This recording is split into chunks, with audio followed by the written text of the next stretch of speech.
காலை நேரம், கடற்கரை ஓரம், காலை வீசிக்கிட்டு கையை வீசிக்கிட்டு ஏதோ சண்டைக்கு போகிற சிப்பாய் மாதிரி எல்லாரும் நடந்து போயிட்டுருக்குறாங்க. நடைப்பயிற்சி. அதில் நமக்கு தெரிஞ்ச ஒருத்தர் எதிரில் வந்தார் ரொம்ப வேகமாக. என்ன சார் வாக்கிங்க அப்படின்னு கேட்டோம். அவரால் ஆமாம்னு பதில் சொல்ல முடியல, அவ்வளவு கஷ்டம். மூச்சு விடுறதுக்கே வாயை திறந்து மூடிகிட்டு இருக்கிறார். எங்கே பேசுறது?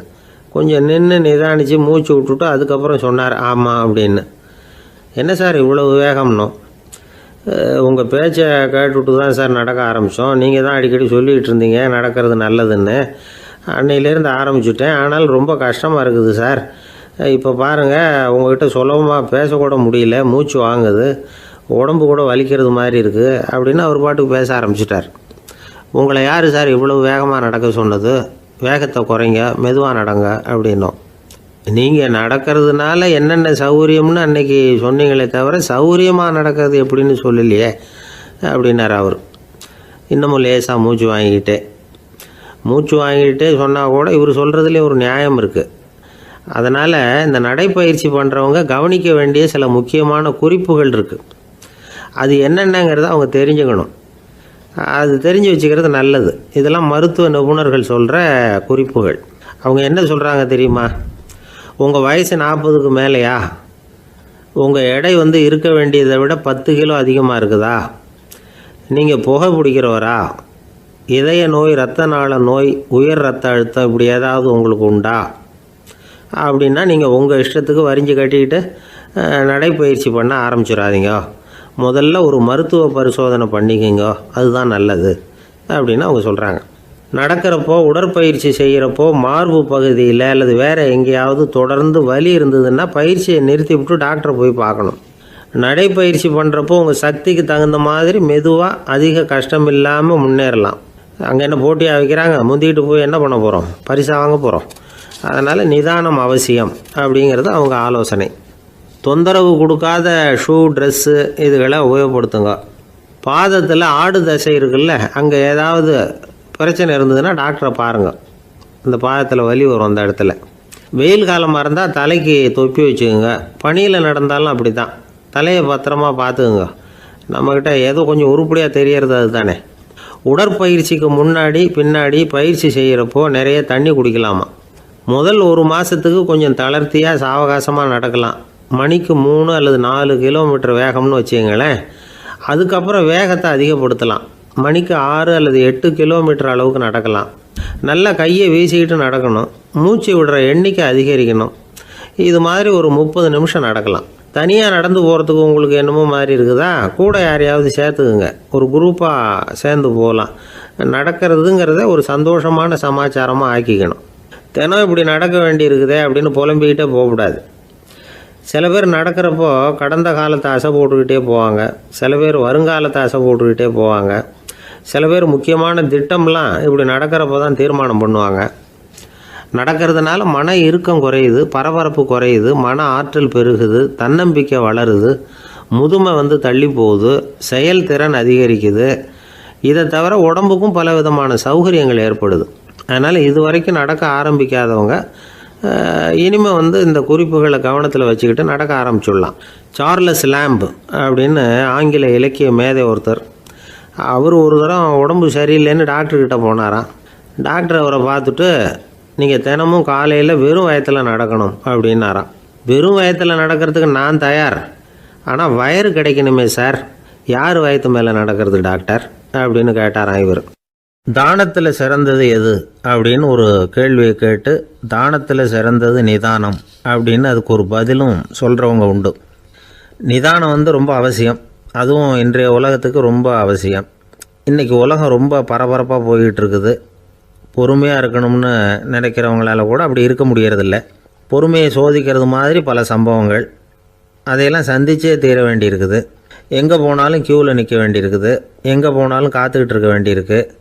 ஆஃபீஸ்லேயோ வீட்லேயோ கூட நீங்கள் நிதானமாக பொறுமையாக நடந்துக்க தெரியலன்னா உங்களுக்கு சிடுமூஞ்சி, முசுடு இப்படிலாம் பேர் வச்சுருவாங்க. அது உங்களுக்கு தேவையா? சரி, வாழ்க்கையில் பொறுமைசாலின்னு பேர் வாங்கிறதுக்கு என்ன வழி?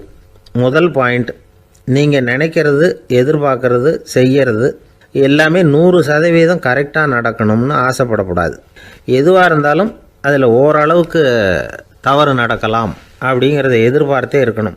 ஓரளவுக்கு வந்து அதை அனுமதிக்கணும். ஒரு நண்பரை வந்து 6 மணிக்கு ஒரு இடத்துக்கு வர சொல்லியிருக்கிறீங்க. 6 மணிக்கு அவர் வரலை. உடனே பொறுமை இழந்து நடந்துக்கக்கூடாது.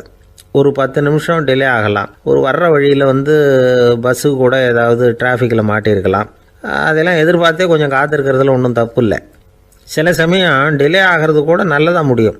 ஒரு பஸ்ஸை தவற விட்டுட்டு ஐயோ கொஞ்சம் ஒரு 2 நிமிஷம் முன்னாடி வந்திருந்தா பிடிச்சிருக்கலாமே அப்படின்னு தவிச்சிக்கிட்டு இருப்பாங்க சில பேர். அடுத்தபடியாக வர்ற பஸ்ஸு நேரடியாக நீங்கள் போக வேண்டிய இடத்துக்கே கொண்டு போய் விடுற பஸ்ஸாக கூட இருக்கலாம். அது உங்களுக்கு முன்னாடி தெரியாதுல்ல. சில நெருக்கடியான சூழ்நிலைகளை வந்து தமாஷா எடுத்துக்கிறதுக்கு பழகிக்கணும். சில இடங்களுக்கு போகிறப்ப காத்திருக்கிறதுக்கு நம்ம மனசை தயார்படுத்திக்கிட்டே போகணும். ஒரு ரயிலுக்கோ பஸ்ஸுக்கோ அல்லது விமானத்துக்கோ கப்பல் பிரயாணத்துக்கோ போகிறப்போ அங்கே போய் நீங்கள் மணிக்கணக்கில் கூட காத்துக்கிட்டு தான் இருக்கணும். புறப்படுற நேரம் கூட மாறலாம். நீங்கள் போய் சேர்ந்ததும் அது உடனே புறப்படணும்னு கட்டாயமாக என்ன? அது மாதிரி சமயத்தில் படிக்கிறதுக்குன்னு சில சுவாரஸ்யமான புத்தகங்களையும் கையில் எடுத்துக்கலாம். உங்களை சுற்றி எவ்வளவோ சுவாரஸ்யமான சம்பவங்கள் நடந்துக்கிட்டு இருக்குதுல்ல, அதையெல்லாம் வேடிக்கை பாருங்கள்.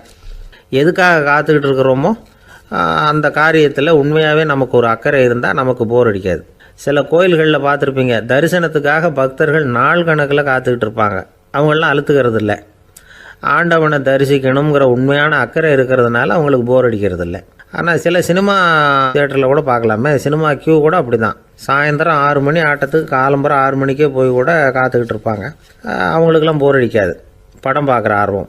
இன்னொரு முக்கியமான விஷயத்தை நாம் பழக்கப்படுத்திக்கணும். லிவ் ஃபார் தி மூமெண்ட் அப்படிங்கிறாங்க நிபுணர்கள். ரொம்ப பேர் எப்படின்னா அடுத்தபடியாக நடக்க போகிற விஷயத்திலேயே கவனமாக இருப்பாங்க. அந்த நினைப்புலேயே இந்த நிமிஷத்தை பொறுமை இல்லாமல் கழிப்பாங்க. ஒருத்தர் இருக்கார், அவர் எப்படின்னா ஆஃபீஸ் முடியறதுக்குள்ளேயே சார் 5 மணிக்கெல்லாம் ரெடியாக இருங்க, நாம் அந்த ஹோட்டலில் போய் டிஃபன் சாப்பிட்ணும் அப்படின்னு 4 மணிலேருந்து சொல்லிகிட்டு இருப்பார். 4:55 பரபரப்பாக ஓடி வருவார். 2 பேரும் புறப்படுவோம், ஹோட்டலுக்கு போவோம், சாப்பிட்டுக்கிட்டு இருப்போம். அப்படி சாப்பிட்டுட்டு இருக்கிறப்ப சார் சாப்பிட்டு முடித்ததும் நேராக ஒரு ஜவுளி கடைக்கு போகிறோம் அப்படிம்பார். பரபரக்க சாப்பிட்டு முடிப்பார், புறப்படுவார். ஜவுளி கடையில் அவசரமாக சீக்கிரம் பில் போடுங்க சார், சினிமாவுக்கு நேரம் ஆகிடும்பார். சினிமா தியேட்டரில் உட்காந்து அடுத்தபடியாக எங்கே டின்னர் சாப்பிட்றதுன்னு யோசனை பண்ணிகிட்டு இருப்பார். ராத்திரி படுக்கையில் விழுந்ததுக்கு அப்புறமும் நாளைக்கு காலையில் எழுந்திரிச்சதும் அதை பண்ணணும் இதை பண்ணணும்னு திட்டம் போட்டுக்கிட்டே இருப்பார். அதாவது எப்போவும் அடுத்த நிமிஷம், அடுத்த நாள், அடுத்த வாரம், அடுத்த வருஷம், இதுதான் அவங்க சிந்தனை. இந்த நிமிஷம் என்ஜாய்மெண்ட்டை அவங்க வந்து இழந்துடுறாங்களாம். அதனால தான் வாழ்நாள் பூரா பொறுமையின்மை, அவஸ்தை, அல்லல். அதனால் நாம் எல்லோரும் வாழ்க்கையில் நிதானமாக இருக்கிறதுக்கு கற்றுக்கணுமா. அதுக்காக இந்த நிதானத்துக்கு வேறு விதமான அர்த்தம் பண்ணிக்கக்கூடாது. ஒருத்தர் அப்படித்தான் ஒரு தடவை அவருடைய குதிரை காணாமல் போயிட்டு தான். அதுக்காக அவர் கவலைப்படலை, நிம்மதியாக இருந்தார், சந்தோஷமாக இருந்தார். என்ன சார் இது, உங்கள் குதிரை திருட்டு போயிட்டுதுங்கிறீங்க, நீங்கள் கவலைப்படாமல் இருக்கிறீங்களே அப்படின்னு கேட்டாங்களாம். அதுக்கு அவர் சொல்லியிருக்கார், நல்ல வேலை சார், கட்டியிருந்த குதிரை காணாமல் போயிருக்குது. நான் அது மேலே உட்காந்துருக்கிற சமயம் அது காணாமல் போயிருந்ததுன்னா, திருட்டு போயிருந்ததுன்னா நானும் சேர்ந்தில் காணாமல் போயிருப்பேன் அப்படின்னாராம். எவ்வளவு நிதானமான ஆள் பாருங்கள். ஒரு ஊரில் ஒரு மன்னர் இருந்தார். ஒரு நாள் அவருடைய அரசவைக்கு ஒரு ஓவியன் வந்தான். அவன் சீனா தேசத்திலிருந்து வந்தவன், தாவோ சிந்தனையாளன். அவன் அங்கே வந்து மன்னர் முன்னாடி நிற்கிறான். யாரும் செய்ய முடியாத ஒரு காரியத்தை என்னால் செய்ய முடியும்னா. இவன் இப்படி சொன்னதை கேட்டதும் ஏற்கனவே அங்கே இருந்த அரசவை ஓவியன் ஒருத்தனுக்கு கோபம் வந்துட்டுது. இதோ பாரு, இப்படிலாம் பேசக்கூடாது, நான் வேணும்னா உன்னுடைய சவாலை ஏற்றுக்கிறேன் அப்படின்னா. நாம் 2 பேரும் ஓவியம் தீட்டுவோம், அதை பார்த்துட்டு நம்ம 2 பேரில் யார் சிறந்த ஓவியன் அப்படிங்கிறத மன்னரே தீர்மானம் செய்யட்டும், என்ன சொல்கிற அப்படின்னு கேட்டான். அவனும் சரின்னு ஒத்துக்கிட்டான். போட்டி ஆரம்பமாச்சு. அரசர் அவங்களுக்கு 2 சுவர்களை ஒதுக்கி கொடுத்தார். 6 மாத காலம் அவகாசம் கொடுத்தார். 2 ஓவியர்களும் அவங்கவுங்க வேலையை ஆரம்பித்தாங்க. இரவு பகலாக வேலை செய்ய ஆரம்பிச்சுட்டாங்க. 6 மாதம் முடிஞ்சது. அரசர் வந்து பார்த்தார். முதல்ல தன்னுடைய அரசவை ஓவியர் தீட்டியிருந்த ஓவியத்தை பார்த்தார். ரொம்ப பிரமாதமாக இருந்தது, பாராட்டினார். இதோ பாரு, உன்னுடைய ஓவியம் அற்புதமாக இருக்குது, உயிரோட்டம் உள்ளதாக இருக்குது, கலையின் உச்சமே இதுதான், இதை விட சிறந்த ஒரு ஓவியத்தை வேற யாராலையும் படைக்க முடியாது அப்படின்னார். அதுக்கப்புறம் அந்த சீன ஓவியன்கிட்ட போனார். எங்கே உன்னுடைய ஓவியம்னு கேட்டார். திரைச்சீலையை விலக்கி விட்டு பாருங்கன்னா மன்னர் அந்த திரைச்சீலையை விளக்குனார். உள்ளே ஓவியம் இருக்க வேண்டிய இடம் கண்ணாடி மாதிரி தெரிஞ்சுது. அவன் அந்த 6 மாத காலமாக அந்த சுவரை தேய்ச்சி தேய்ச்சி கண்ணாடி மாதிரி ஆக்கி வச்சிருக்கிறான். அதுக்கு நேராக எதிர் சுவரில் அரசவை ஓவியம் தீட்டின ஓவியம் இருக்குது. அது எதிரில் இருந்த இந்த கண்ணாடியில் பட்டு பிரதிபலிக்குது. மன்னர் யோசனை பண்ண ஆரம்பித்தார். அப்புறம் அந்த சீன ஓவியனை பார்த்து கேட்டார், இதை பாரு, நீ என்னுடைய ஆளை தோற்கடிச்சுட்ட அப்படிங்கிறதுல சந்தேகம் இல்லை. ஆனாலும் எங்களை ஏமாத்தி இருக்கிற, எந்த ஓவியமும் நீ வரையிலையே அப்படின்னார். அரசே, இதுதான் உண்மையான ஓவியம், உயிருள்ள ஓவியம். இது மனோபாவங்களை பிரதிபலிக்கும், மாறுகின்ற காலங்களை அப்படியே காட்டும் அப்படின்னா அந்த சீன ஓவியன். கையால் வரைகிற ஓவியங்களில் சலனம் இல்லை. கண்ணாடி அப்படி கிடையாது. சக்தியின் ஓட்டம் அதில் எப்பவும் இருந்துக்கிட்டே இருக்கும். கண்ணாடி மட்டுமே ஜீவனுள்ள ஓவியமாக இருக்க முடியுங்கிறத அந்த சீன ஓவியன் தெரிஞ்சு வச்சிருந்தான். ஏன்னா அவன் ஒரு தாவோ சிந்தனையாளன். ஒவ்வொரு குழந்தையும் இந்த கண்ணாடியோடு தான் பிறக்குது. ஆனால் நாம் என்ன செய்கிறோம்னா ஓவியங்களை கண்ணாடி மீது பதிப்பிச்சு விடுறோம். கண்ணாடி நம்மளை பிரதிபலிக்குது. நம்முடைய அழகோ அவலட்சணமோ கண்ணாடியை பாதிக்கிறது இல்லை. ஏன்னா அதுக்கு மனம் கிடையாது. கடந்து போன வினாடியை பற்றி அது சிந்திக்கிறது இல்லை. அடுத்த கணத்தை பற்றின எதிர்பார்ப்பும் அதுகிட்ட கிடையாது. அதுதான் பற்றற்ற நிலை. மனிதனுக்கு தேவைப்படுறது அதுதான். கண்ணாடி கிட்டே இருந்து நாம் கற்றுக்கொள்ள வேண்டிய பாடம் இது.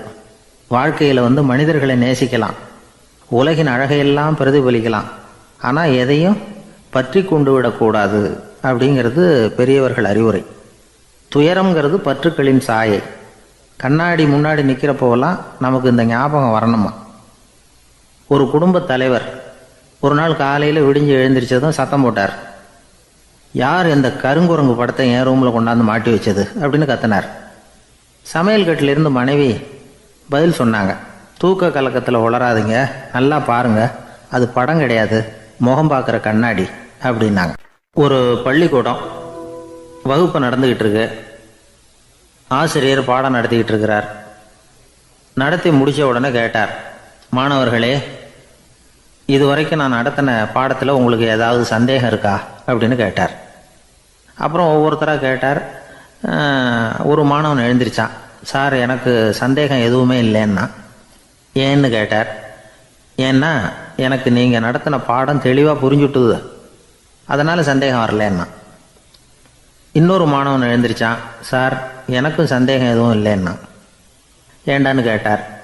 ஏன்னா எனக்கு நீங்கள் நடத்தின பாடம் எதுவுமே புரியல, அதனால் சந்தேகம் வரல அப்படின்னா.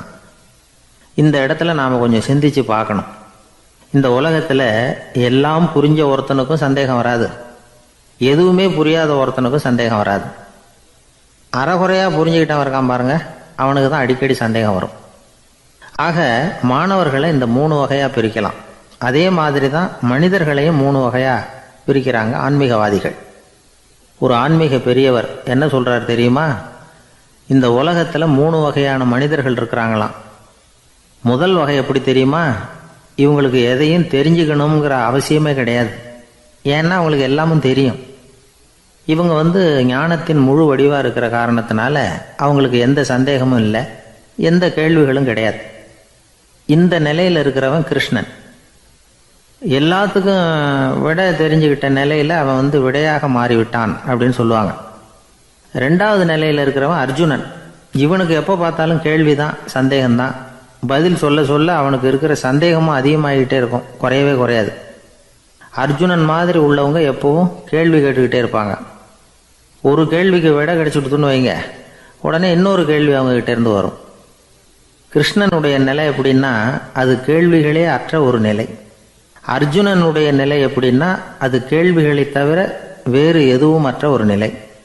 இவங்களை தவிர இன்னொரு ஆள் இருக்கிறான், அவனுக்கும் கேள்விகள் அற்ற ஒரு நிலை தான். அவன் யாருன்னா துரியோதனன்.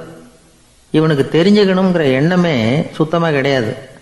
ஆவலே இல்லைங்கிறதுனால அதை புரிஞ்சுக்கணுங்கிற அவசியமும் இல்லை. அதனால் அவனுக்கு கேள்விகள் அற்ற ஒரு நிலையில் அவன் இருந்துக்கிட்டு இருக்கிறான். எல்லா பதிலும் தெரிந்து கொண்ட நிலையில் கிருஷ்ணனும் கேள்விகள் அற்ற நிலையில் இருக்கிறான். தெரிஞ்சுக்கணுங்கிற ஆவலே இல்லாத துரியோதனனும் கேள்விகள் அற்ற நிலையிலே இருக்கிறான். இப்படியும் இல்லாமல் அப்படியும் இல்லாமல் 2ம் கெட்டான நிலையில் இருக்கிறானே, அவன் தான் அர்ஜுனன். அதனால் பெரியவங்கள்லாம் என்ன சொல்கிறாங்கன்னா, இந்த உலகத்தில் அர்ஜுனன்களாக இருக்கிறவங்க ஒன்று துரியோதனனாக மாறிடணும், இல்லைன்னா கிருஷ்ணனாக மாறிடணும். இதை தவிர வேறு வாய்ப்பு இல்லை. துரியோதனன் மாதிரி உள்ளது விலங்கு நிலை, கிருஷ்ணன் மாதிரி உள்ளது தெய்வ நிலை. அர்ஜுனன் விலங்காவும் ஆக முடியல, தெய்வமாகவும் ஆக முடியல. இப்படி ரெண்டும் கெட்டானா இருக்கிற வரைக்கும் இந்த கேள்விகளும் பிரச்சனைகளும் இருந்துக்கிட்டே தான் இருக்கும். இதுதான் பெரியவர்கள் சொல்லுகிற அனுபவ உண்மை.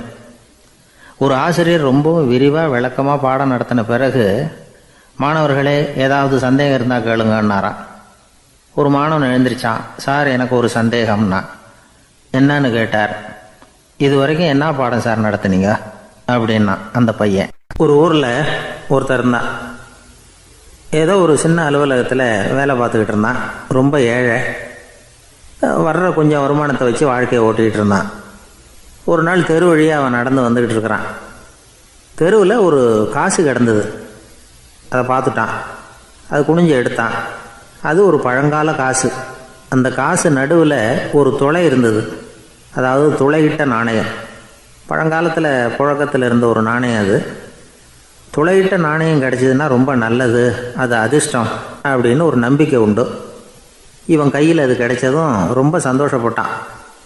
இனிமேல் என்னுடைய கஷ்டம்லாம் தீரப்போகுது, அதிர்ஷ்டம் என்னை தேடி வரும், நான் பணக்காரன் ஆகிடுவேன் அப்படின்னு சொல்லிட்டு அந்த காசை தன்னுடைய கோட்டு பையில் பத்திரமா போட்டு வச்சுக்கிட்டான். அடிக்கடி அதை தொட்டு பார்த்துக்கிறது உண்டு, வெளியில் எடுக்க மாட்டான். இப்படியே கொஞ்ச காலம் ஆச்சு. அதுக்கப்புறம் என்னாச்சு தெரியுமா?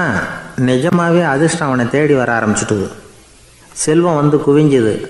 பணம், பதவி, புகழ் எல்லாம் சேர்ந்தது. சமூகத்தில் அவன் ஒரு பெரிய மனுஷன் ஆகிட்டான். எல்லாரும் அவனை பாராட்டினாங்க. அவன் எதை தொட்டாலும் வெற்றி, எல்லாம் அந்த காசோட மகிமை அப்படின்னு அவன் மனசுக்குள்ளே நினச்சிக்கிட்டான்.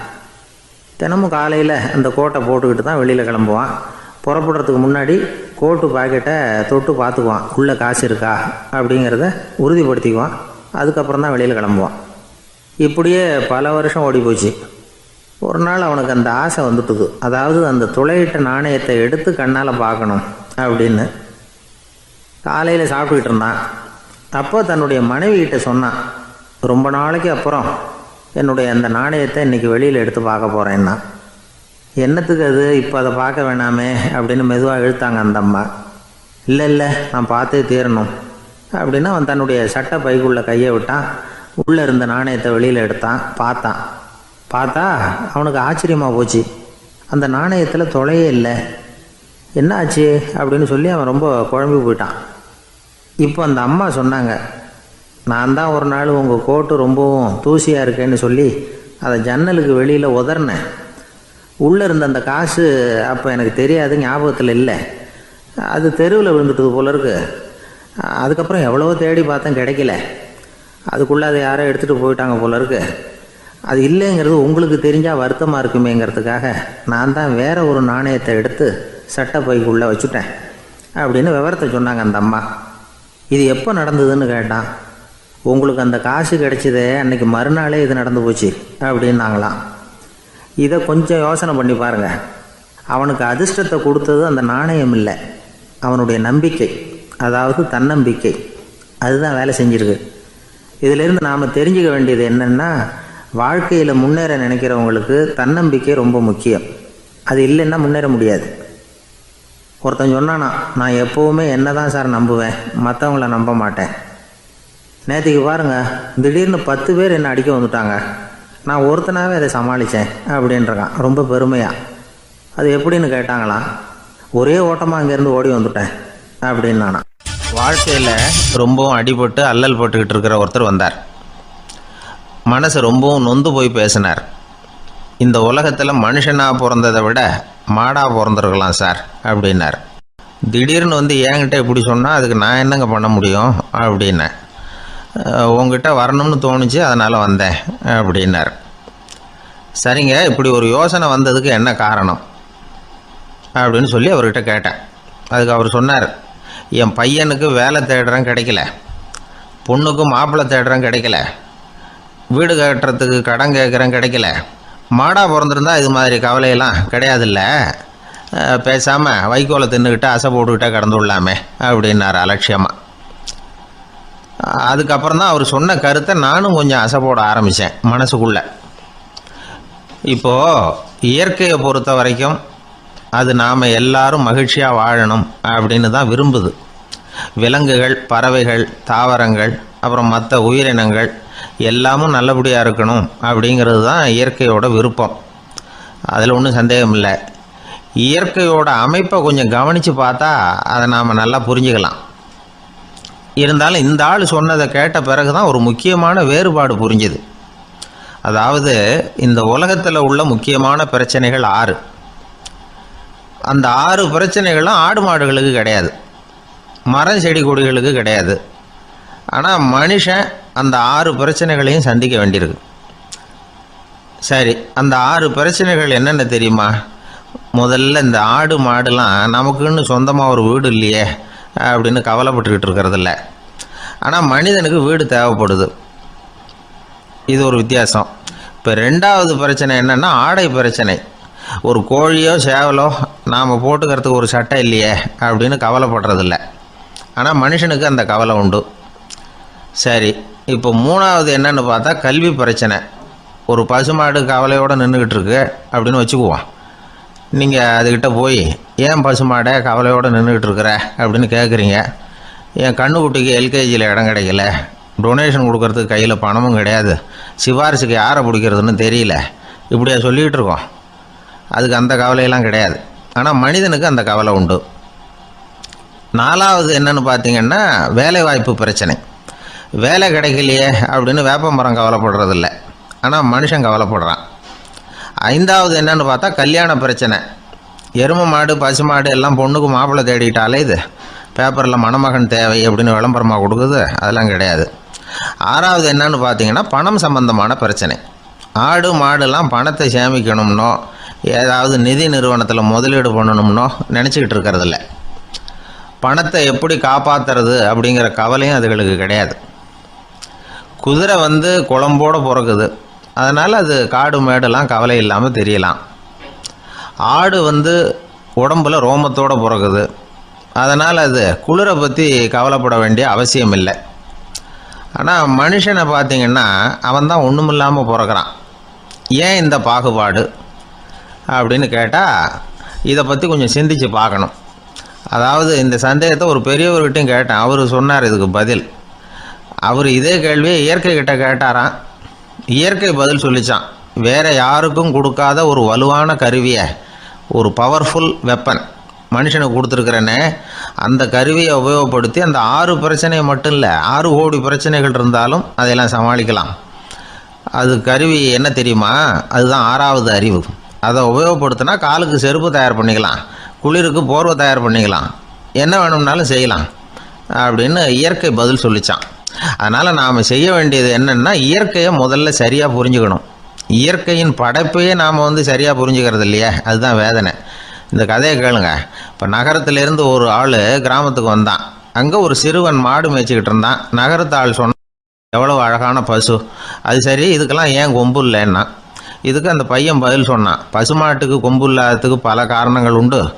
கண்ணுக்குட்டியாக இருந்தால் கொம்பு இருக்காது, பசு வளர்ந்து பெருசானதுக்கு அப்புறம் தான் கொம்பு முளைக்கும், இது ஒரு காரணம்.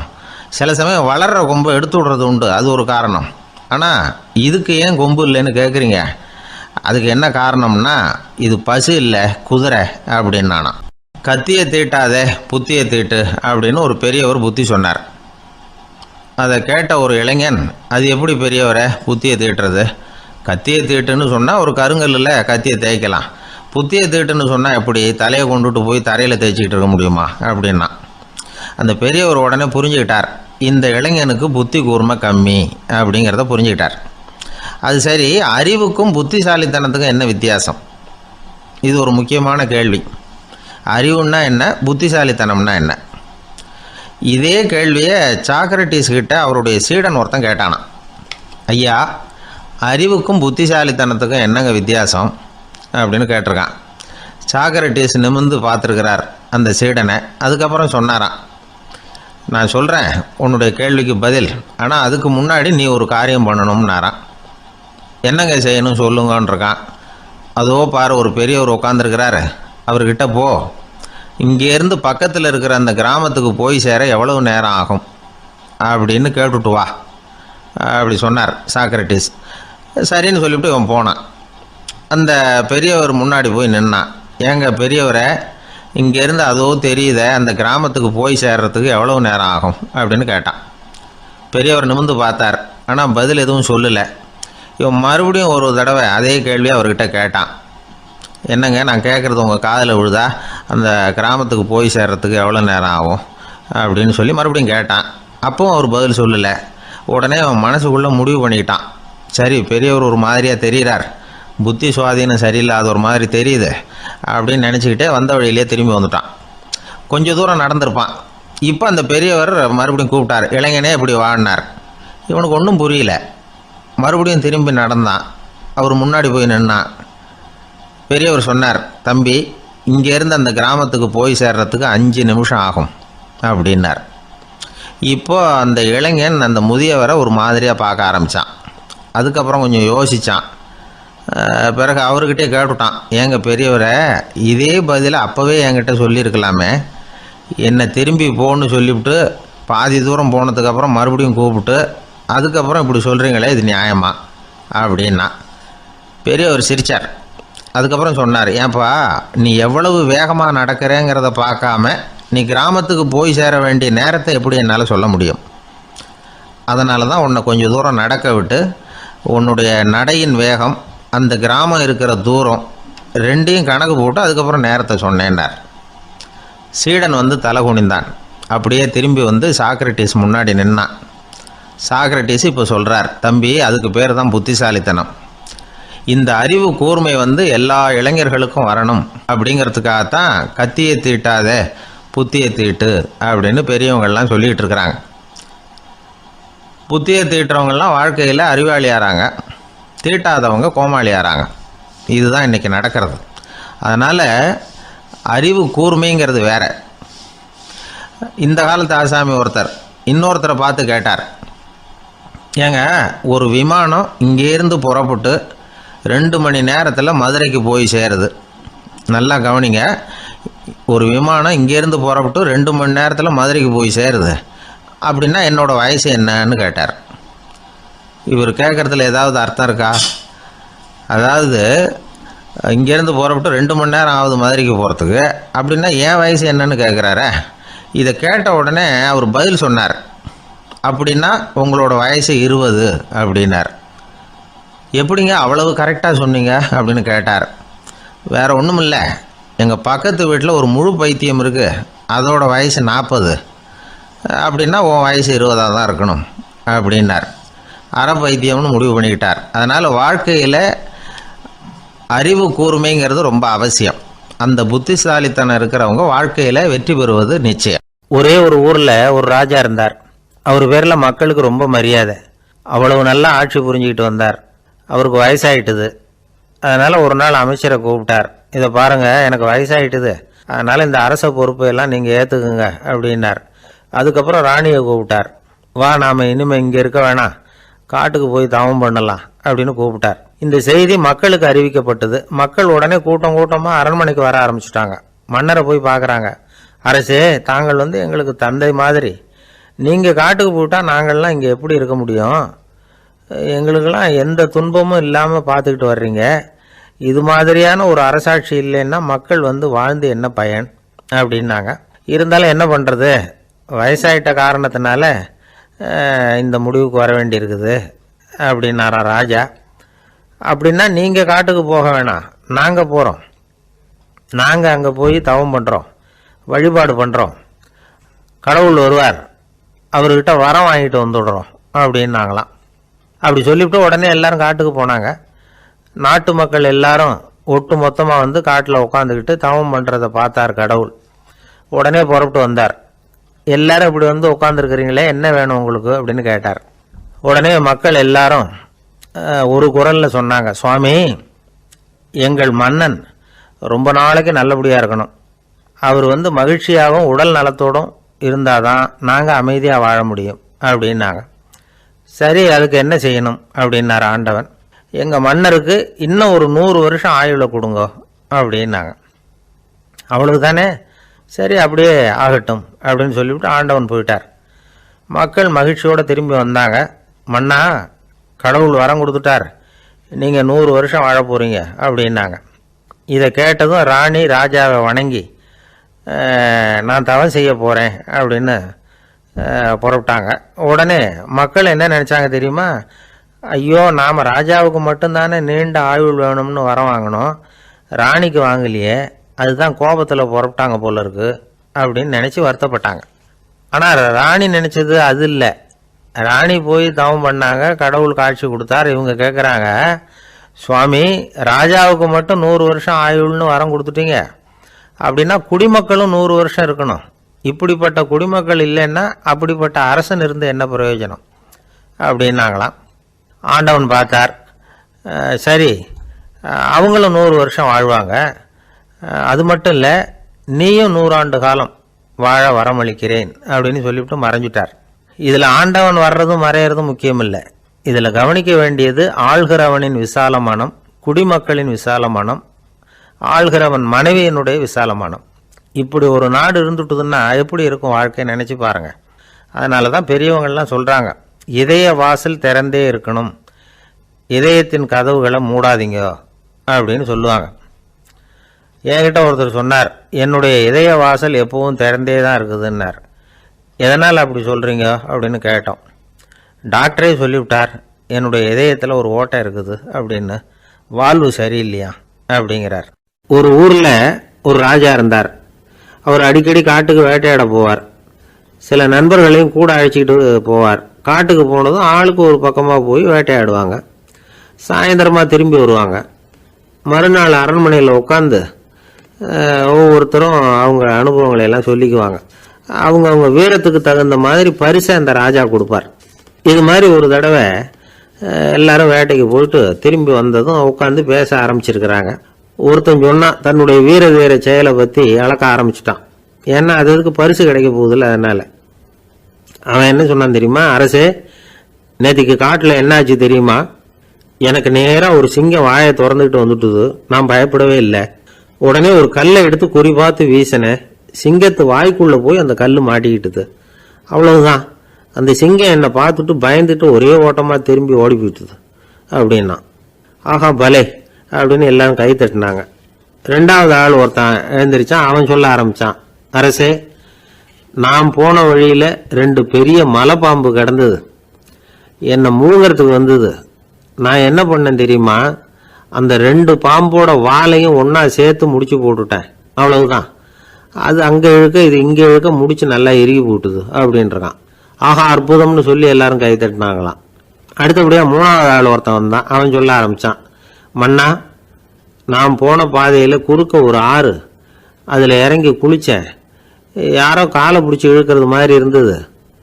திரும்பி பார்த்தா ஒரு பெரிய முதலை. நான் உடனே அப்படியே ஒரு துள்ளல் துள்ளி அது முதுகில் போய் உக்காந்துக்கிட்டேன். அதை அப்படியே கரைக்கு நீந்த வச்சேன். கரைக்கு வந்து சேர்ந்ததும் அப்படியே ஒரே துள்ளி குதிச்சு கரைக்கு வந்துட்டேன் அப்படின்றான். அவன் தன்னுடைய வீரத்தை அப்படி சொல்லியிருக்கான். அடடா, எப்பேற்பட்ட வீரம் அப்படின்னு எல்லாரும் கை தட்டினாங்களாம். 4வது ஆள் எழுந்திரிச்சான். மன்னா, நான் போன இடத்துல ஒரு கரடி வந்து என்னை துரத்த ஆரம்பிச்சுட்டுது. நான் ஒரு மலை உச்சிக்கு வந்துட்டேன். அதுக்கப்புறம் ஒரு அடி எடுத்து வச்சாலும் அதில் பாதாளத்தில் விழ வேண்டியது தான். அந்த நேரம் பார்த்து ஒரு பெரிய ராட்சச கழுகு அந்த பக்கமாக பறந்து வந்தது. நான் உடனே அப்படியே உயர எழும்பி அந்த கழுகோட காலை பிடிச்சிக்கிட்டேன். அப்படியே தொங்கிக்கிட்டே வந்தேன். ஒரு நல்ல இடம் வந்ததும் தொப்புன்னு கீழே குதிச்சு நடந்து வந்துட்டேன்னா. இதுக்கும் எல்லாரும் கை தட்டுறாங்க. கடைசியாக ஒரு ஆள் எழுந்திரிச்சான். அரசே, நான் வந்து போன வழியில் ஒரு பெரிய யானை குறுக்க வந்தது. பயங்கரமாக சத்தம் போட்டுக்கிட்டே வந்தது. நான் பயந்து ஓடலை. உடனே என்ன பண்ணேன் தெரியுமா? அந்த யானையோட வாலை பிடிச்சி தூக்கினேன். தலைக்கு மேலே தூக்கி கரன்னு சுற்றினேன்.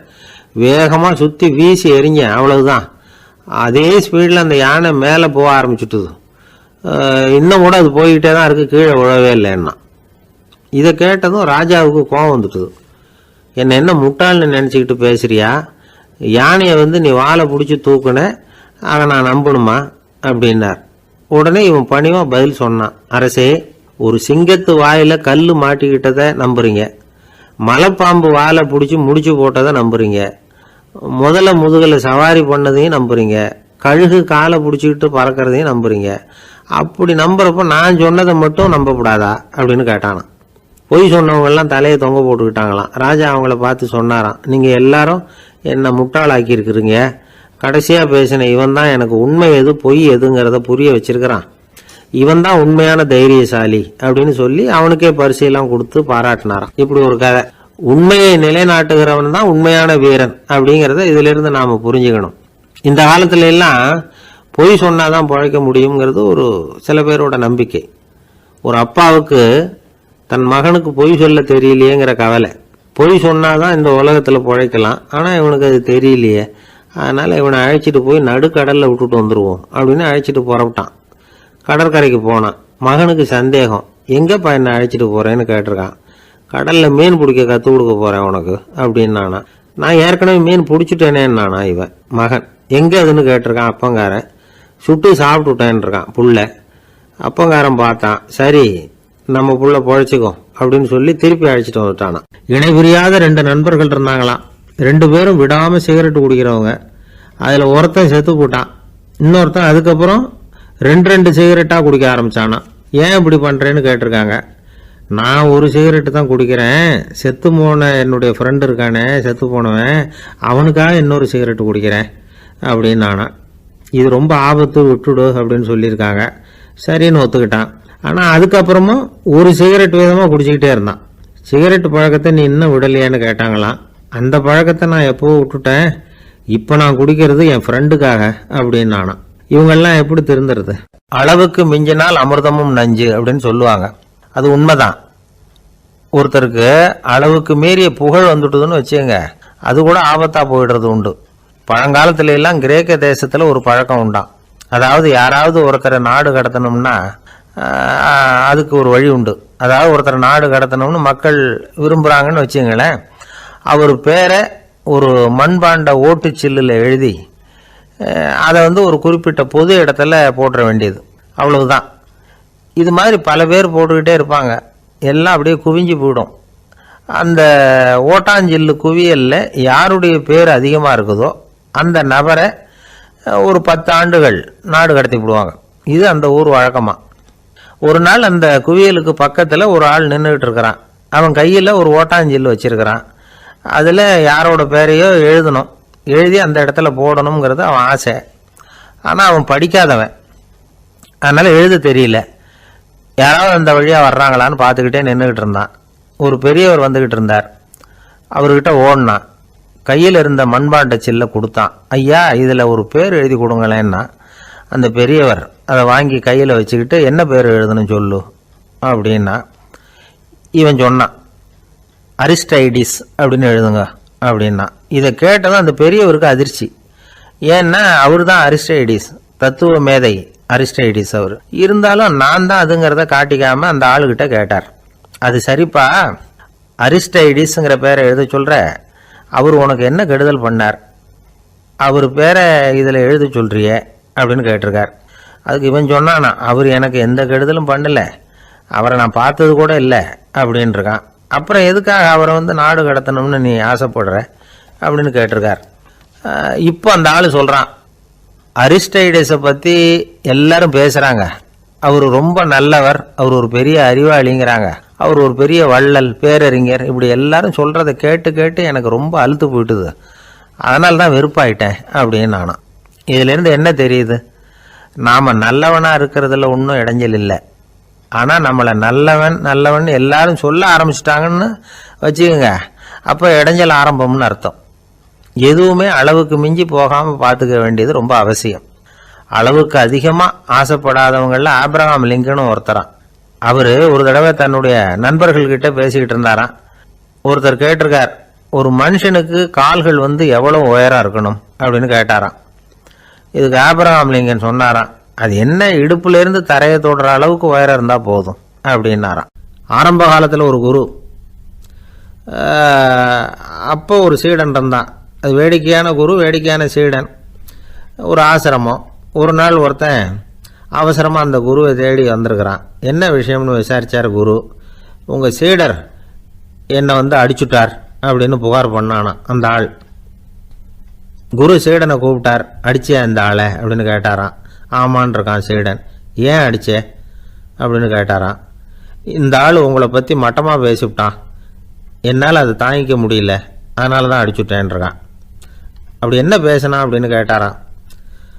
உன்னுடைய குருநாதர் இப்போல்லாம் அர்த்தமில்லாமல் பேச ஆரம்பிச்சுட்டார் அப்படின்னு சொல்லிவிட்டான், அதனால தான் அடிச்சுட்டேன் அப்படின்னு நானாம். அதுக்காக அடித்தே அப்படின்னாராம்.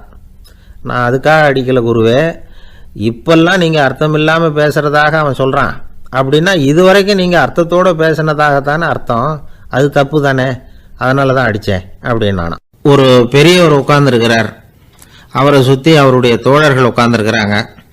ஏதோ ஒரு முக்கியமான செய்தியை அவர் அவங்களுக்கு சொல்லிகிட்டு இருக்கிறார். அவங்களும் ஆர்வமாக கேட்டுக்கிட்டு இருக்கிறாங்க. இந்த சமயத்தில் யாரோ ஒரு ஆள் வேகமாக அங்கே வர்றார். வர்ற வேகத்திலேயே எனக்கு ஏதாவது உதவி செய்யுங்க அப்படின்னு கேட்டுக்கிட்டே வர்றார். கேட்கறது உதவி, ஆனால் குரல் மிரட்டுறது மாதிரி இருக்குது, அதட்டி கேட்கறது மாதிரி இருக்குது. இதை கேட்டதும் அந்த பெரியவர் ஆத்திரப்படலை, ஆனால் அவரை சுற்றி இருந்தவங்க ஆத்திரப்பட்டாங்க. இதை பெரியவர் கவனித்தார். கொஞ்சம் அமைதியாக இருங்கன்னார். வந்தவரை கூப்பிட்டார். அவருக்கு சில பொருள்களை கொடுத்தார். என்னங்க இப்போ உங்களுக்கு மகிழ்ச்சி தானே அப்படின்னார். அப்படின்னு அலட்சியமாக அவர் சொல்கிறார். நான் உங்களை நல்ல முறையில் நடத்தினேன்னா அப்படின்னு கேட்குறாரு அவர் மறுபடியும். அதெல்லாம் ஒன்றும் இல்லை அப்படின்னு சொல்லி அவர் சொல்லிகிட்டு இருக்கிறாரு. குரலில் கடுமை குறையில. சுற்றி இருந்தவங்களால இதை பொறுத்துக்க முடியல. கோபத்தோடு அவரை நோக்கி நெருங்க ஆரம்பித்தாங்க. பெரியவர் அவங்களையெல்லாம் தடுத்து நிறுத்தினார். வந்தவரை வாங்க என்னோட அப்படின்னு சொல்லி அழைச்சிட்டு போனார். வீட்டுக்கு போனார். அங்கே போனதும் இன்னும் சில பொருள்களை எடுத்து அவர்கிட்ட கொடுத்தார். இப்போ திருப்தி தானே, நான் உங்ககிட்ட நல்ல முறையில் நடந்துக்கிட்டேனா அப்படின்னார். அவர் முகம் இப்போ தான் கொஞ்சம் மலர்ந்தது. ரொம்ப நன்றி, இறைவன் உங்கள் குடும்பத்துக்கு எல்லா நன்மைகளையும் செய்வான் அப்படின்னு சொன்னார். இதே வார்த்தைகளை என்னுடைய தோழர்கள்கிட்டே சொல்லிட்டீங்கன்னா அவங்க கோபம் தணிஞ்சிரும், வர முடியுமான்னார். கண்டிப்பாக வர்றேன் அப்படின்னாரு. மறுநாள் காலையில் அந்த இடத்துக்கு வந்தார். அதே மாதிரி சொல்லிவிட்டு அவர் போயிட்டார். தோழர்கள்லாம் ரொம்ப வியப்போடு பெரியவரை பார்த்தாங்க. அந்த பெரியவர் தான் நபிகள் நாயகம். அவர் சொன்னார், ஒருத்தன் ரொம்ப ஆசையாக ஒரு ஒட்டகத்தை வளர்த்துக்கிட்டு வந்தான். ஒரு நாள் அந்த ஒட்டகம் கயத்தை அறுத்துக்கிட்டு ஓடி போயிட்டுது. அக்கம் பக்கத்தில் இருக்கிறவங்கெல்லாம் அந்த ஒட்டகத்தை பிடிக்கிறதுக்கு முயற்சி பண்ணாங்க. அதை துரத்திக்கிட்டு ஓடினாங்க. ஒட்டகம் தாறுமாறாக ஓட ஆரம்பிச்சுது. இந்த சமயத்தில் ஒட்டகத்தை வளர்த்தவன் அங்கே ஓடி வந்தான். நீங்கள் அதை ஒன்றும் செய்ய வேணாம், விட்டுருங்க, அதோட சுபாவம் எனக்கு நல்லா தெரியும், அதை சுலபமாக என்னோட வழிக்கு கொண்டுட்டு வந்துட முடியும், நான் பார்த்துக்கிறேன், விட்டுருங்கோ அப்படின்னா. எல்லாரும் விலகி போயிட்டாங்க. இவன் என்ன செஞ்சான் தெரியுமா?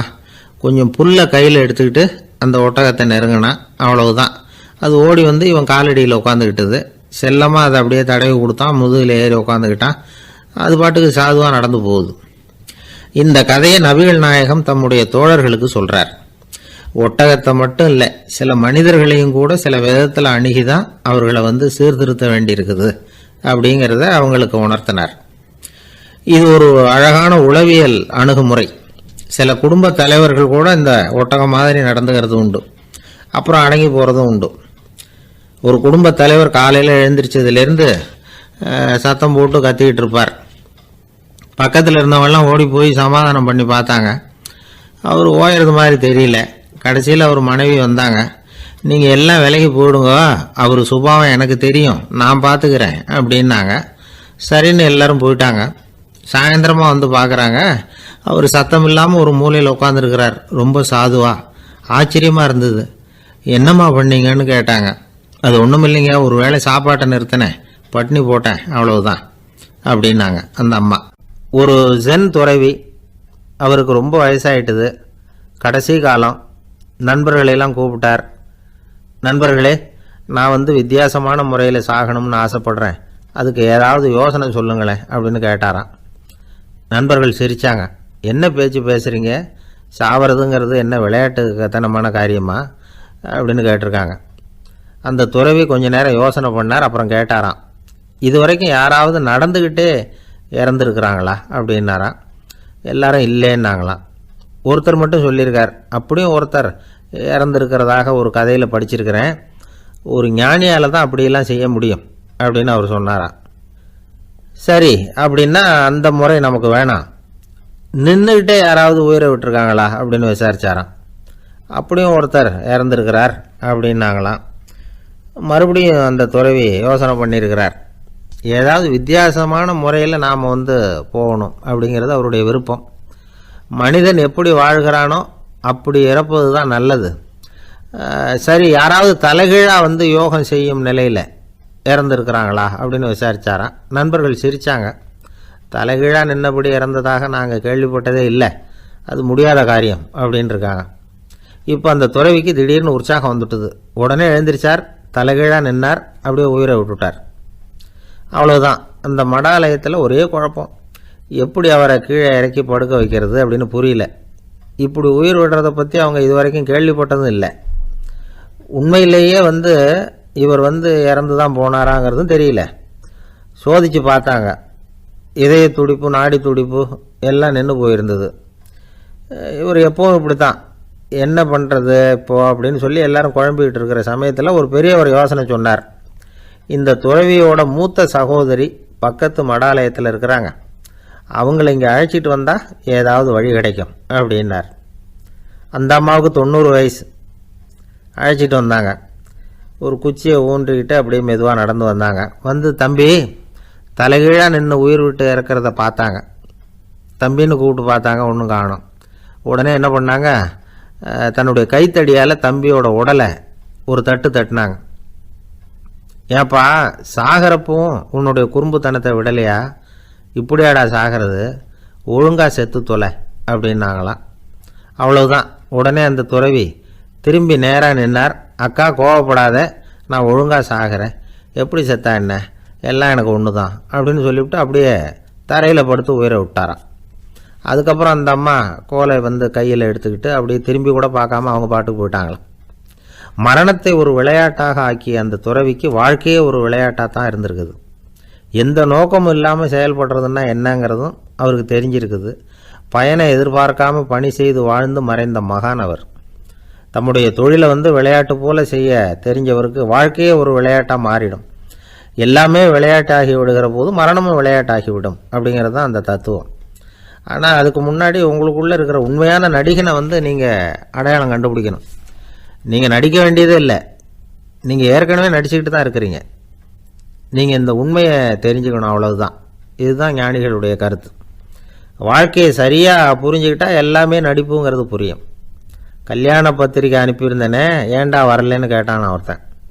வந்திருந்தேனே அப்படின்னானா இவன். டேய், ஏன்டா போய் சொல்கிற, நான் பத்திரிக்கையே உனக்கு அனுப்பலையே அப்படின்ட்டுருக்கான் அவன். அதுக்கு இவன் சொன்னானா, பத்திரிக்கை அனுப்புனேன்னு நீ போய் சொல்கிறப்போ கல்யாணத்துக்கு வந்தேன்னு நான் போய் சொல்லக்கூடாதா அப்படின்னானா. விவசாயிகள் அவங்க விவசாயம் முன்னேறி இருக்கிற அளவுக்கு விவசாயிகளுடைய வாழ்க்கை தரம் முன்னேறலை. அந்த அளவுக்கு அவர்கள் நாட்டுக்காக உழைச்சிக்கிட்டு இருக்கிறாங்க. அந்த காலத்திலே அதை பற்றி ஒரு கதை சொல்கிறது உண்டு. ஒரு வயசான ஆள் நிலத்தில் ஏறு ஊதுகிட்டு இருந்தாராம். கிழிஞ்சு போன ஒரு சின்ன துண்டை தான் இடுப்பில் கட்டியிருந்தாராம். தலையில் ஒரு கந்தலை சுற்றி இருந்தார். உடம்பு பூரா சேரு, ரொம்ப ஏழை. ஏறு ஓட்டிகிட்டு இருக்கிறவர் வேறு எப்படி இருப்பார்? இருந்தாலும் அந்த ஆள் ரொம்ப ஜாலியாக பாட்டு பாடிக்கிட்டே ஏறு ஊதுகிட்டு இருந்தாராம். உடம்புல தான் அவர் ஏழையை தவிர மனசில் ஒரு ஏழையாக தெரியல. அந்த சமயத்தில் அந்த நாட்டு ராஜா அந்த பக்கமாக குதிரை மேலே வந்தாராம். வேட்டைக்கு போயிட்டு பரிவாரங்களோடு திரும்பி வந்துகிட்டு இருக்கிறார். ரொம்ப செல்வ செழிப்பில் இருக்கிற ராஜா அவர். இந்த வயசான விவசாயியை பார்த்துருக்கார். இந்த ஆள் ரொம்பவும் ஏழைங்கிறது அவர் பார்த்தாவே பளிச்சுன்னு தெரியுது. கட்டிக்கிறதுக்கு நல்ல துணி இல்லை, உடம்போ இழைச்சி போயிருக்குது, வயிறு முதுகில் போய் ஒட்டிக்கிட்டு இருக்கு, கண்ணு குழி விழுந்து போயிருக்குது. ஆனாலும் முகத்தை பார்த்தா சந்தோஷமாக இருக்கிற மாதிரி இருக்கு. இவ்வளவு உற்சாகமாக பாடிக்கிட்டு இருக்கிறாரு அப்படின்னு ஆச்சரியமாக நினச்சி பார்த்தார் அந்த ராஜா. சரி, அவர்கிட்ட கொஞ்சம் பேச்சு கொடுத்து பார்க்கலாம் அப்படின்னு முடிவு பண்ணார். ஐயா பெரியவரே, இப்படி கொஞ்சம் வர முடியுமான்னாராம். பொழுது போகிறதுக்குள்ளே நான் இந்த வயல் பூரா உழவு ஓட்டி ஆகணும், அதனால் பேசுறதுக்கு நேரம் இல்லை அப்படின்னாராம் அந்த பெரியவர். என்ன அவ்வளவு அவசரமா? மீதி இருந்தால் நாளைக்கு உழுதக்கூடாதா? அது சரி, உனக்கு எத்தனை ஏக்கர் நிலம் இருக்குது அப்படின்னு விசாரிச்சிருக்கார் ராஜா. எனக்குன்னு சொந்தமாக உள்ளங்கை அளவு கூட நிலம் கிடையாது. இது எங்கள் முதலாளியோட நிலம். இதை பூராவும் உழுது முடிச்சாதான் அவர் கூலி கொடுப்பார். நான் கூலிக்கு உழுதுகிட்டு இருக்கிறேன். உங்ககிட்ட பேசிக்கிட்டு இருந்தா அவருக்கு துரோகம் பண்ணது மாதிரி ஆயிடும் அப்படின்னாராம். ராஜா குதிரையை விட்டு கீழே இறங்கினார். வரப்புல நடந்து அந்த பெரியவர்கிட்டயே போனாராம். சரி, ஒரு நாள் பூரா உழுதான் உனக்கு எவ்வளவு கூலின்னு கேட்டிருக்கார். 8 அணா கூலி கிடைக்கும்னாராம் அவர். இது ரொம்ப காலத்துக்கு முன்னாடி நடந்த ஒரு சம்பவங்கிறதுனால அப்போ 8 அணா கூலிங்கிறது ரொம்ப பெருசு. இருந்தாலும் அதுவும் அந்த ராஜாவுக்கு பெரிய கூலியா தெரியல. இவ்வளவுதானா, இதை வச்சுக்கிட்டு நீ எப்படி காலம் தள்ளுற அப்படின்னாராம். ஒன்றும் கவலை இல்லை அப்படின்னாராம் அவரு. ராஜாவுக்கு ரொம்ப ஆச்சரியமா போச்சு. 8 அணா கூலி வாங்குற இந்த ஆளு கவலை இல்லாம இருக்கிறார், ஏராளமான வசதியோடு இருக்கிறன்னா கவலை இல்லாம வாழ முடியலையே அப்படின்னு நினைச்சு பார்த்திருக்கார். அது சரி, 8 அணாவில் எப்படி குடும்பம் நடத்துற அப்படின்னு கேட்டாராம். எனக்கு கிடைக்கிற 8 அணாவில் 2 அணா குடும்பத்துக்கு செலவழிக்கிறேன், 2 அணா பழைய கடனுக்கு கொடுக்குறேன், 2 அணா தர்மம் செய்யறேன், 2 அணா வட்டிக்கு கொடுக்குறேன், ஒரு குறையும் இல்லைன்னாராம். ராஜாவுக்கு ஒன்றும் புரியல.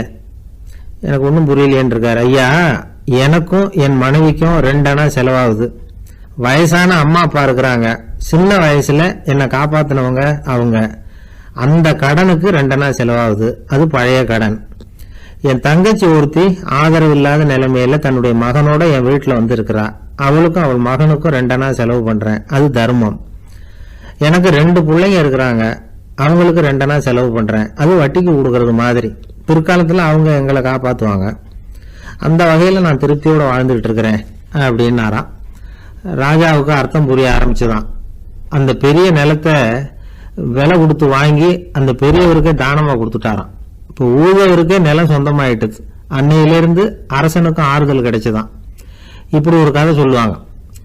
8 அணா வருமானத்தை வச்சுக்கிட்டு எப்படி காலத்தை தள்ளுறதுன்னு சொல்றதுக்காக இந்த கதையை சொல்றதாக யாரும் தப்பா நினைச்சுக்க கூடாது. கிடைக்கிறத எப்படி பங்கு போடுறார், எப்படி திருப்தியா வாழறார் அப்படிங்கிறது தான் முக்கியம். அது மாதிரி இன்றைக்கு இந்த பொங்கல் திருநாள்ல உழவர்கள் மனசு மகிழ்ச்சியா இருந்ததுன்னா அது எல்லாரும் மகிழ்ச்சியா இருக்கிறது மாதிரி அர்த்தம். அதனால அவர்கள்ட்ட இருந்து நாம பாடம் கத்துக்கணும். சில உழவர்கள் தங்கள் நிலத்துல விளையறத தாங்கள் சாப்பிட மாட்டாங்க, அடுத்தவங்கள்ட்ட வித்துட்டு சந்தையில போய் வேற அரிசி வாங்கிட்டு வந்துதான் இவங்க சாப்பிடுவாங்க. அப்படிப்பட்ட விவசாயிகள்லாம் இது உண்டு. பங்கிடுகிற பண்பை உழவர்கள்ட்ட இருந்து கற்றுக்கொள்ளுங்கள் அப்படிம்பாங்க. ஒரு ஆள் நிம்மதியா மகிழ்ச்சியா இருந்தானா, உங்க நிம்மதிக்கும் மகிழ்ச்சிக்கும் என்ன காரணம்னு கேட்டிருக்காரு இன்னொருத்தர். என்கிட்ட இருந்தது பூராவையும் என் பிள்ளைங்களுக்கு சமமா பங்கு போட்டு கொடுத்துட்டேன், எனக்குன்னு எதுவுமே வச்சுக்கல, அதுதான் நிம்மதிக்கு காரணம்னு இருக்கான். உங்ககிட்ட இருந்தது எவ்வளவு இருந்தது அப்படின்னு கேட்டிருக்காரு அவரு. மொத்தமா ஒரு 50,000 ரூபாய் இருக்கும் அப்படின்னு இருக்கான். அவ்வளவும் பணமாவே இருந்ததா அப்படின்னு கேட்டிருக்காங்க அவங்க. இல்லைங்க, அவ்வளவும் கடன், அதை தான் பிரிச்சு கொடுத்துருக்கேன் பிள்ளைங்க கிட்ட அப்படின்னு நானும். அவன் நம்பிக்கை இல்லைன்னா இந்த உலகத்தில் நாம் நடமாடவே முடியாது. அவநம்பிக்கையோடு இருந்துக்கிட்டு இருந்தால் என்றைக்கும் அவஸ்தை தான். நாம் நம்புறது நடக்குதோ இல்லையோ அது வேற விஷயம். ஆனால் எதையும் நம்பி தான் நாம் அடி வைக்க வேண்டியிருக்கு. வேற ஒன்றும் வேணாம், ஒரு லாட்ரி சீட்டு வாங்குகிறோம், அது எங்கே நமக்கு விழப்போகுது அப்படிங்கிற அவநம்பிக்கையோடவா வாங்குகிறோம். பரிசு நமக்கு தான் அப்படிங்கிற நம்பிக்கை உள்ளூர இருக்கிறதுனால தான் அதை வாங்குகிறோம். இருந்தாலும் முடிவு வேறு மாதிரி ஆகிடுது, அதுக்காக மனசு சோர்ந்து போகிறதில்ல, அடுத்த மாதமும் சீட்டு வாங்குகிறோம். இந்த நம்பிக்கை தான் மனித வாழ்க்கைக்கு ஆதாரம். ஒரு கடையில் போய் டீ சாப்பிட்றீங்க, அந்த டீ நல்ல டீ தானா, அதில் விஷம் கலந்துருக்குமா அப்படிங்கிற சந்தேகம் வந்துட்டுதுன்னு வச்சுங்க. அதுக்கப்புறம் அதை எப்படி நீங்கள் சாப்பிட முடியும்? நம்பி தான் சாப்பிட்ணும். ரயில் ஒழுங்காக போய் சேருங்கிற நம்பிக்கை இருக்கிறதுனால தான் அதில் ஏறி உட்காடுறோம். லெட்டர் ஒழுங்காக போய் சேருங்கிற நம்பிக்கை இருக்கிறதுனால தான் பெட்டியில் போடுறோம். சரி, நம்ம கதையெல்லாம் நம்மளோட இருக்கட்டும். மனித நம்பிக்கை எந்த அளவுக்கு உறுதியாகவும் அறிவுபூர்வமாகவும் இருக்கணுங்கிறதுக்கு அலெக்சாண்டர் வாழ்க்கையில் நடந்த ஒரு சம்பவத்தை உதாரணமாக சொல்லலாம். இந்த உலகத்தையே ஜெயிக்கணும்னு புறப்பட்டார் அலெக்சாண்டர். ஒரு கட்டத்தில் அவர் சிட்னஸ் நதி கரைக்கு சேர்ந்தார். அந்த சமயத்தில் அவருக்கு கடுமையான நோய் வந்துட்டுது.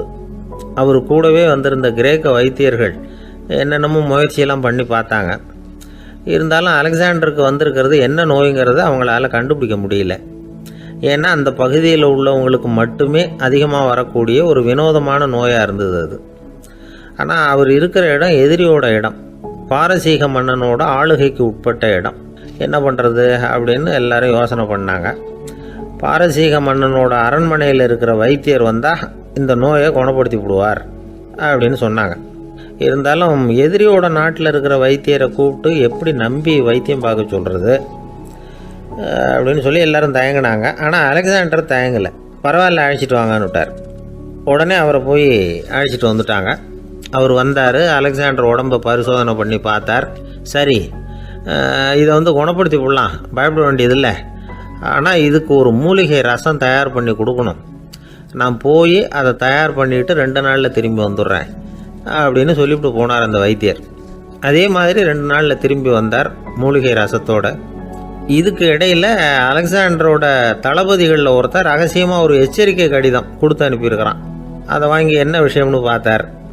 இப்போ உங்ககிட்ட வந்திருக்கிற எதிரி நாட்டு வைத்தியரை நம்பாதீங்க, அவன் கொண்டுகிட்டு வந்திருக்கிற மூலிகை ரசத்தில் விஷம் கலந்துருக்குது அப்படின்னு அதில் எழுதியிருக்கு. அதை பார்த்தார் அலெக்சாண்டர். இருந்தாலும் கொஞ்சம் கூட அலட்டிக்கல.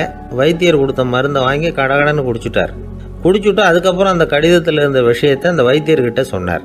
வைத்தியர் திகைச்சு போயிட்டார். தன் மேலே அலெக்சாண்டர் வச்சிருக்கிற நம்பிக்கையை பார்த்து அவருக்கு ரொம்ப வியப்பு.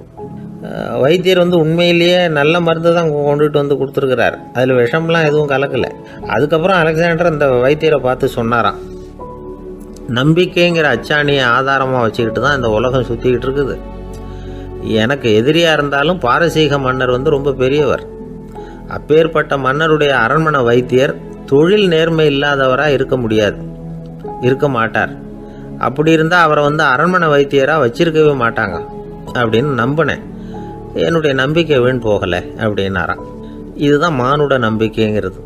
இந்த காலத்துலேயும் இது மாதிரி இந்த மானுட நம்பிக்கையை ரொம்பவும் சாமர்த்தியமாக கையாளுகிற கெட்டிக்காரங்க சில பேர் இருக்கிறாங்க. இந்த காலத்து குரு, அவருக்கு ஒரு சிஷ்யன். குரு முன்னாடி அந்த சிஷ்யன் ரொம்ப பணிவாக நின்று, குருவே உங்கள் கையால் விஷத்தை கொடுத்தாலும் அதை வாங்கி மடமடன்னு குடிச்சிருவேன் அப்படின்னா. உன்னுடைய குரு பக்தியை மெச்சினேன் அப்படின்னார் குரு. அதுக்கு அந்த சிஷ்யன், அப்படி இல்லை குருவே, உங்ககிட்ட சிஷ்யனாக இருக்கிறத விட உங்கள் கையால் விஷத்தை வாங்கி குடிச்சு விடுறது ரொம்ப நல்லது, அதனால தான் அப்படி சொன்னேன் அப்படின்னா. ரொம்ப நாளைக்கு முன்னாடி ஒரு நாள் கோவலன் நாடகம் நடந்தது. எங்கள் மதுரையில் நடந்தது. அதில் ஒரு முக்கியமான கட்டம். கண்ணகி கிட்ட சிலம்பை வாங்கிக்கிட்டு அதை விற்கிறதுக்காக மதுரை நகருக்கு புறப்படுறான் கோவலன். அந்த சமயத்தில் கண்ணகி பாடுற மாதிரி ஒரு நாடக பாடல் நாடக ஆசிரியர் எழுதினது.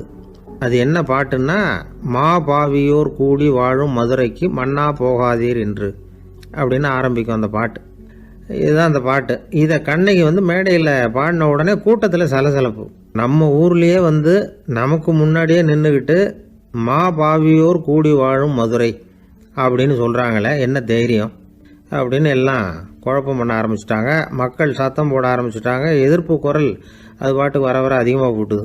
கொண்டுக்கிட்டு வா அந்த நாடக ஆசிரியரை, எழுதுனது யார் அப்படின்னு ஒரே சத்தம், கூச்சல். வேறு வழி இல்லை. மெதுவாக மேடைக்கு வந்தார் அந்த நாடக ஆசிரியர். 4 பக்கத்திலிருந்தும் கேள்வி கணைகள். மக்களை பார்த்து கொஞ்சம் அமைதியாக இருங்கோ அப்படின்னு சொல்லிவிட்டு தன்னுடைய விளக்கத்தை சொல்ல ஆரம்பித்தார் அந்த நாடக ஆசிரியர். மா அப்படின்னு சொன்னால் திருமகளாகிய லட்சுமி அப்படின்னு அர்த்தம். பா அப்படின்னா கலைமகளாகிய சரஸ்வதி. வி அப்படின்னா மலைமகளாகிய பார்வதி. மா பாவியோர் அப்படின்னா திருமகளும் கலைமகளும் மலைமகளும், இவங்க மூவரும் அப்படின்னு அர்த்தம். இந்த 3 பேரும் வாழ்கின்ற மதுரை புனிதம் நிறைந்தது, சகல செல்வங்களும் நிறைஞ்சது.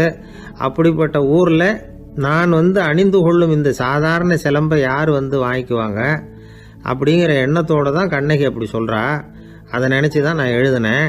ஆகவே மதுரையை ரொம்ப சிரமப்படுத்தணும், ரொம்ப மோசமாக எழுதணும் அப்படிங்கிற எண்ணம்லாம் எனக்கு கிடையாது. பெருமைப்படுத்தணும்னு நினச்சி தான் அப்படி எழுதினேன் அப்படின்னு விளக்கம் கொடுத்தாராம். இந்த விளக்கத்தை கேட்டதும் எல்லாரும் ரொம்ப சமாதானம் ஆயிட்டாங்களாம். இப்படி விளக்கம் கொடுத்த அந்த நாடக ஆசிரியர் யார் தெரியுமா? அவர் தான் தமிழ் நாடக உலகின் முதல் ஆசான் சங்கரதாஸ் சுவாமிகள். அவருக்கு நகைச்சுவை உணர்வும் அதிகம். 1920ஆம் ஆண்டு திருநெல்வேலியில் அவர் தங்கியிருக்கிறார் நாடகம் நடத்துறதுக்காக. அவர் தங்கியிருந்த வீட்டில் கொசு மூட்டைப்பூச்சி அதிகமாக இருந்திருக்கு. அவரால் தூங்கவே முடியல. அவர் அனுபவித்த தொல்லைகள் ஒரு பாட்டாக உருவாச்சு. வேடிக்கையாக ஒரு பாட்டு எழுதினாராம். மூட்டையும் கொசுவும் ஒரு வீட்டிலே மீட்டிங் போட்டால் முன்னே நிற்க யாரால் முடியும்? கொசு மோகன ராகம் போல சத்தம் போட்டு முன்னே நின்று செய்திடும் யுத்தம். இதை மறுநாள் நாடகத்தில் கோமாளி வேஷம் போட்ட ஒரு சிறுவனை விட்டு பாட வச்சிருக்காரு. எல்லாரும் சிரித்து ரசித்தாங்களாம். சங்கரதாஸ் சுவாமிகள் கல்யாணமே பண்ணிக்கல, துறவி மாதிரியே வாழ்ந்திருக்கார். தமிழ் நாடக கலைக்கு தன்னையே அர்ப்பணம் பண்ணிக்கிட்டவர் அவர். 1922 நவம்பர் மாதத்தில் ஒரு நாள் புதுச்சேரியில் அவர் வாழ்க்கை முடிஞ்சுது. அப்போ அவருக்கு வயசு 55. சங்கரதாஸ் சுவாமிகள் நாடக ஆசிரியர் மட்டும் இல்லை, மேடை நாடக இயக்குனர், தயாரிப்பாளர், அவரே ஒரு சிறந்த நடிகர். ஒரு தடவை சாவித்திரி நாடகத்தில் இவர் யமதர்மனா வேஷம் போட்டு நடிச்சிருக்கிறார். நாடகம் பார்த்துக்கிட்டு இருந்த கருவுற்ற ஒரு பெண்மணிக்கு பயத்தினால அங்கேயே குழந்தை பிறந்துட்டு தான். அந்த நிகழ்ச்சிக்கு அப்புறம் இவர் இந்த வேஷம் போடுற போல